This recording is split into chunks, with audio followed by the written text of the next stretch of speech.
اندازہ لگائیں صرف 1 منٹ کے اندر سورۃ الفاتحہ آپ 3 مرتبہ پڑھ سکتے ہیں۔ سورۃ الفاتحہ کے اندر 122 حروف ہیں۔ اب 122 حروف کو اگر ہم 3 جگہ تقسیم کرتے ہیں، باقاعدہ طور پر ایک حروف میں 10 نیکیاں ملتی ہیں۔ اس طریقے سے تقریباً 6000 نیکیاں 1 منٹ کے اندر آپ کما سکتے ہیں۔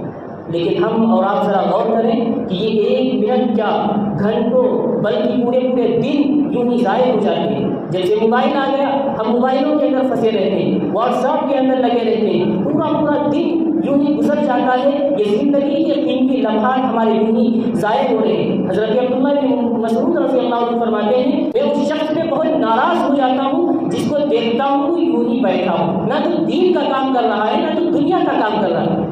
کم از کم آپ سے دین کا کام نہیں ہو پاتا ہے تو ایسا کام کریں جس میں دنیا کا فائدہ ہو۔ لیکن آج ہم سب نہ تو دین کے اعتبار سے ہیں نہ دنیا کے اعتبار سے، نہ دینی کام کرتے ہیں نہ دنیاوی کام کرتے ہیں، یوں ہی ہمارا اور آپ کا وقت ضائع ہو رہا ہے۔ کبھی ہم موویز کو دیکھنے میں ہم اپنے ٹائم کو ویسٹ کر رہے ہوتے ہیں۔ عزیزوں یاد رکھیے انسان جب قبر کے اندر چلا جائے گا، انسان وہاں تمنا کرے گا، اللہ سے کہے گا ربنا اخرجنا نعمل صالحا غیر الذی کنا نعمل، اے ہمارے پروردگار ہم کو دوبارہ دنیا میں بھیج دیجیے، اب تو میری پوری زندگی تیری رضا میں بسر ہوگی، اور میرے اللہ بس ایک موقع اور دے دیجیے۔